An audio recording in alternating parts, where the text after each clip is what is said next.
Senado vai decidir amanhã quem será o próximo ministro do STF. O indicado por Lula é Jorge Messias, mais conhecido como Bessias. O nome surgiu quando um grampo da Lava Jato foi vazado. Na gravação, Dilma dizia a Lula que havia mandado Bessias entregar os papéis para nomeá-lo ministro. Alô, Lula, seguinte, eu tô mandando o Bessias junto com o papel pra gente ter ele e só usa em caso de necessidade, que é o termo de posse. Uma manobra para dar a Lula foro privilegiado e blindá-lo das investigações que o levariam à prisão. É mais um amigo do Lula sendo indicado para o STF. Lembra do que o Lula prometeu na campanha? Não é prudente, não é democrático um presidente da República querer ter os ministros da Suprema Corte como amigos. Pois é, hoje já são 2 amigos que ele tem na corte, sendo que um era seu ex-advogado. Ou seja, um tribunal que deveria guardar a Constituição e ser imparcial virou balcão de negócios políticos. Mas enfim, o que você tem a ver com tudo isso, né? Tudo. Nos últimos anos, o STF deixou de julgar apenas leis e passou a decidir sobre pilares da sociedade, como crime, família, fé, propriedade, liberdade de expressão e até aborto. Então os senadores que ainda não reprovaram publicamente essa indicação vão ter que assumir, diante do Brasil, que estão colocando no STF uma pessoa com esse histórico. Messias, que se diz cristão, se declara evangélico e afirmou a líderes religiosos ser contrário ao aborto. Mas quando o STF o convocou para que se manifestasse sobre a decisão do Conselho Federal de Medicina que proibia a sistolia fetal em gestações acima de 22 semanas, assinou um parecer dizendo que essa proibição era inconstitucional. A sistolia fetal, só para você entender, é um procedimento em que se injeta uma substância no coração do bebê para provocar sua morte antes do nascimento. Nesse estágio, o bebê já tem chances reais de sobreviver fora do útero. O conselho havia proibido o procedimento justamente porque o bebê poderia nascer com vida e ser encaminhado para a adoção. Esse método é proibido até em países que admitem a pena de morte. Mas como alguém que se diz ser contra o aborto pode assinar um parecer facilitando sua prática? Vão ter que assumir que estão apoiando uma pessoa que manteve em sigilo os próprios pagamentos. O governo Lula fez da transparência uma bandeira. Prometeu revogar os sigilos e enquanto esse discurso era repetido, a AGU, sob o comando de Messias, deixou de publicar por 8 meses quanto cada integrante da instituição recebia em honorários. Um dado que qualquer cidadão podia consultar todo mês no portal da transparência simplesmente desapareceu. Nesse período, os pagamentos somaram 2,5 bilhões. A justificativa? Incompatibilidade técnica entre sistemas. 8 meses de problema técnico. E os dados só voltaram a ser publicados depois que a imprensa questionou. Vão ter que assumir também que estão apoiando uma pessoa que deixou de investigar o sindicato do irmão de Lula em meio a uma fraude bilionária contra os aposentados. Aposentados que tiveram dinheiro descontado sem autorização. Bilhões de reais, tirados de quem trabalhou a vida inteira. Em setembro de 2024, um relatório interno chegou à cúpula da AGU, listando 9 organizações com suspeitas de descontos irregulares. Entre elas, o sindicato cujo vice-presidente é Frei Chico, o irmão do presidente Lula. Quando o Messias foi à justiça pedir o bloqueio de bens, deixou de fora 6 das 9 apontadas pelo próprio relatório. Adivinha quem ficou fora da lista? Exato, o sindicato do irmão do Lula. Vão ter que assumir que estão apoiando a pessoa que criou um órgão do governo para definir o que é verdade e mentira no Brasil. Isso mesmo. Messias criou a Procuradoria Nacional da Defesa da Democracia, o Ministério da Verdade. O problema é simples. Quem decide o que é desinformação é o próprio governo. Desde a sua criação, a Procuradoria não atuou em nenhuma denúncia contra membros do próprio governo, mas atuou em casos que atingiam diversos adversários, chegando a pedir direito de resposta contra jornalistas e parlamentares da oposição. Vão ter que assumir que estão apoiando uma pessoa que faz de tudo para que os brasileiros presos do dia 8 de janeiro continuem na cadeia.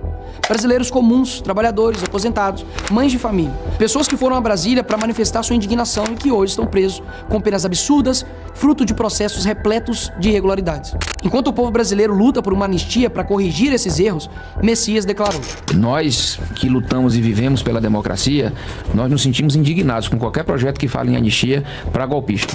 Indignados. Ele falou em indignação. A verdadeira indignação está em outro lugar. Está no brasileiro que paga impostos e vê o dinheiro desviado em corrupção, que leva o filho doente ao posto de saúde e não encontra médico, que vê a violência aumentar e não encontra segurança nas ruas. Essa é a indignação real. E agora esse homem quer ser o juiz dessas mesmas pessoas. Esses senadores vão ter que assumir que estão apoiando uma pessoa que concordou com o veto de Lula à proibição da saidinha. Eu vou te explicar. O Congresso aprovou com ampla maioria um projeto proibindo a saída temporária de presos do regime semiaberto para visitar a família. Lula vetou esse trecho e Messias concordou, conforme publicado pelo próprio ministro da Justiça. Presos continuam saindo, as vítimas continuam sendo ignoradas. E esse homem vai decidir sobre segurança pública no tribunal mais alto do Brasil por décadas. Vão ter que assumir que estão apoiando uma pessoa que é a favor de censurar a internet. Messias defendeu que as plataformas digitais deveriam ser obrigadas a remover conteúdos antes mesmo de decisão judicial. Na prática, uma rede social passaria a monitorar o que você publica e decidir se aquilo pode ou não ficar no ar, sob pena de ser processada pelo governo, sem juiz, sem processo, sem direito de defesa. O mesmo homem que quer dar ao governo o poder de silenciar o que circula na internet vai sentar no tribunal que decide se isso é constitucional ou não. Para você ter ideia, ele citou Lula 54 vezes em sua tese de doutorado. Será que ele vai ser imparcial? Será? Saiba que o senador que aprovar essa indicação estará dizendo sim para tudo isso, para o aborto, para o sigilo dos próprios pagamentos, para a omissão nas fraudes do INSS, para o Ministério da Verdade, para a prisão injusta de centenas de brasileiros do 8 de janeiro, para a saidinha de presos e para a censura nas redes sociais. A votação, infelizmente, será secreta. Portanto, só tem um jeito de saber quem é quem: a declaração pública que não votará a favor do Messias. O povo brasileiro não esquecerá. O homem que ajudou a matar mais de 2.000 bebês agora pode virar ministro do STF. O nome dele é Jorge Messias. Hoje ele é advogado-geral da União, se diz evangélico e se diz contra o aborto. Mas foi ele que assinou um parecer na DPF 1141 que derrubou a liminar que proibia a cistolia fetal. Literalmente uma injeção aplicada direto no coração do bebê para garantir que ele não nasça vivo. Isso no 7º, 8º, 9º mês. Um bebê formado, pronto para nascer, que poderia ser adotado e pertencer a uma família. Olá, eu sou Guilherme Cunha Pereira, presidente da Gazeta do Povo.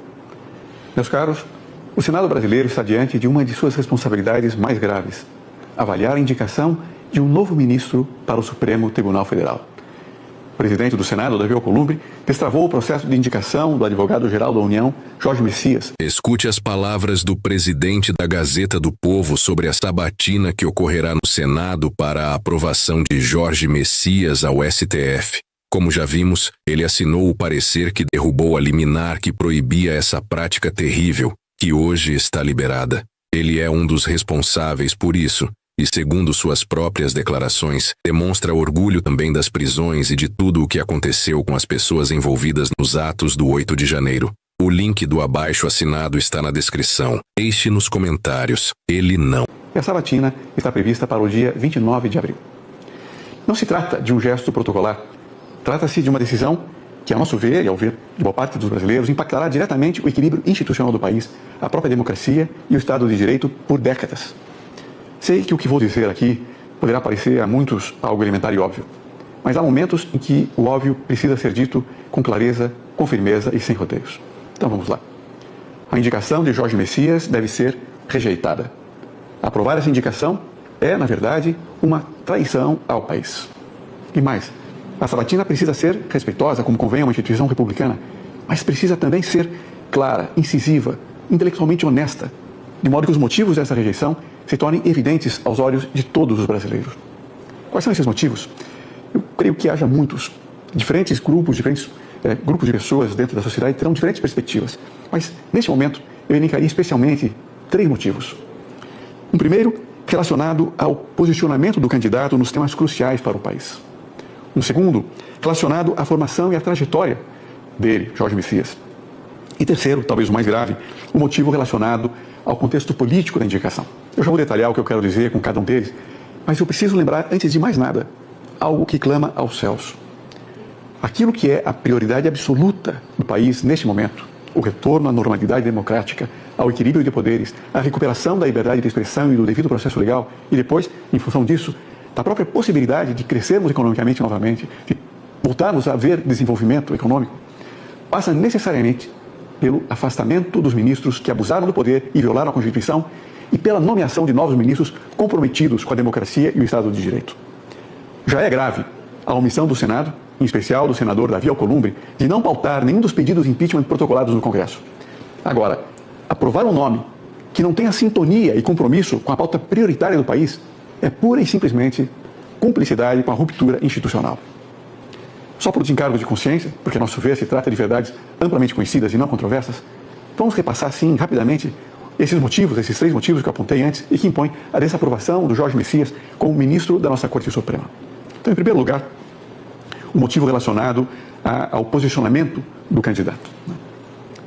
Em temas fundamentais, esses temas que, por assim dizer, tocam o núcleo da ordem constitucional e da própria ideia de justiça, como o equilíbrio entre os poderes, o devido processo legal, a liberdade de expressão, para ficar nessa tríade tão fundamental, Nem bastaria a ausência de declarações problemáticas. Seria fundamental clareza, firmeza. Eu poderia dizer que o país inteiro deseja compromisso público e inequívoco. Quando esse compromisso não se manifesta de forma transparente, o silêncio nem tranquilizaria, ele preocuparia. Mas aqui com Jorge Messias, por óbvio, o problema vai muito além da omissão. A situação é muito pior. Além de não se ouvir nenhuma crítica aos excessos dos tribunais superiores nos últimos anos, o candidato é parte integrante e tem participação ativa no atual modelo disfuncional que o país vive. Em especial, iniciativas estatais voltadas para a repressão da liberdade de expressão, por exemplo, ao monitoramento e à repressão de conteúdos sob o rótulo de desinformação. É dentro da Advocacia Geral da União, chefiada por Jorge Messias, que está a Procuradoria Nacional da União de Defesa da Democracia. Este órgão recentemente criado, que a gente poderia designar por Ministério da Verdade, que une, por assim dizer, o governo Lula e o Supremo nessa ânsia, nessa voracidade repressora. Essa Procuradoria já perseguiu jornalistas e processou a produtora Brasil Paralelo por causa do documentário sobre a Maria da Penha. Messias também é um defensor da chamada regulação das mídias sociais, que vocês bem sabem que é um eufemismo para a censura, para a autocensura na internet.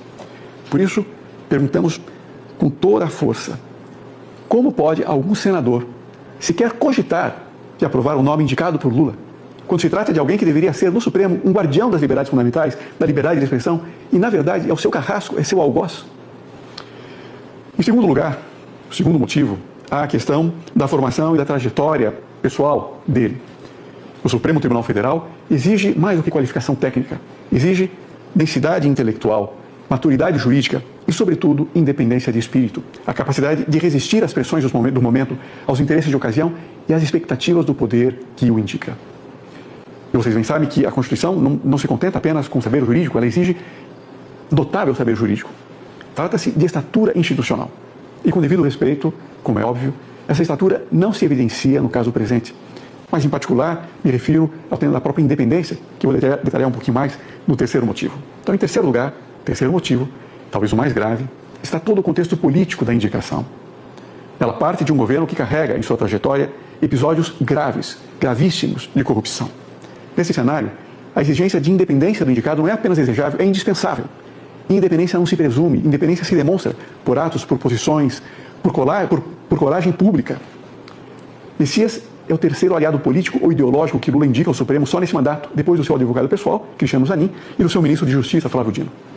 Aqui, portanto, com o Jorge Messias, não estamos diante de alguém que tenha se colocado como voz independente, porque poderia ser esse o caso. O presidente poderia, até por precaução, indicar alguém independente ou que tenha se mostrado aparentemente independente. Mas não é disso que se trata. Ao contrário, temos aqui alguém profundamente inserido no aparato governamental e associado a práticas que suscitam preocupação justamente naquilo que mais importa, como já falamos antes, a proteção das liberdades e o respeito aos limites do poder. Volto a dizer, e aqui me dirijo aos senhores senadores. Por assim dizer, a Gazeta do Povo ousa se dirigir aos senadores. Os senhores põem em jogo a própria dignidade e a sua estatura moral nessa sabatina. Nada, absolutamente nada, justifica a aprovação do indicado pelo presidente. E vejam, não há aqui nada de pessoal. Não se trata de desprezar a pessoa do advogado-geral da União, nem se trata de romper laços de apreço e amizade que eventualmente se tenha com ele. Se trata de compromisso, de responsabilidade, de compromisso com o momento do país. Trata-se, portanto, de razões republicanas. Trata-se de compromisso e de visão histórica. Uma objeção frequente a essa posição que estamos defendendo aqui, de não indicar, de não aprovar o nome indicado pelo presidente, uma objeção que temos ouvido com alguma frequência, é a de que rejeitar esse nome poderia abrir caminho para uma indicação ainda pior. Não sei se vocês já ouviram esse argumento. Meus caros, essa posição, esse ponto, esse argumento, inverte completamente a lógica da responsabilidade institucional. Em um tema dessa magnitude, em que o retorno à normalidade institucional está em jogo, o dever dos senhores senadores não é fazer apostas estratégicas sobre cenários futuros imagináveis. É cumprir no presente o seu papel constitucional. Aprovar apenas aqueles nomes que sejam claramente à altura da função. O momento requer esse compromisso, essa responsabilidade. E só se cada homem público que não esteja totalmente envolvido em irregularidades, abusos ou crimes, só se homens públicos assim atuarem em consciência, cumprindo o seu dever, será possível recolocar o país nos trilhos. Do contrário, é impossível. Mas se cada um fizer o seu papel nesse momento, independentemente de conveniências, nós seremos capazes de transformar o país novamente. Portanto, se o nome apresentado não atende ao padrão, ao que o país necessita, ele tem de ser rejeitado, independentemente de quem possa vir depois. Se Messias for rejeitado e Lula apresentar um candidato ainda pior, que ele seja também recusado, até que o presidente da República aprenda, por assim dizer, a lição. Não há qualquer obrigação de preencher a vaga imediatamente. O país não colapsa com um ministro a menos no Supremo. Já enfrentamos períodos de vacância sem qualquer ruptura institucional.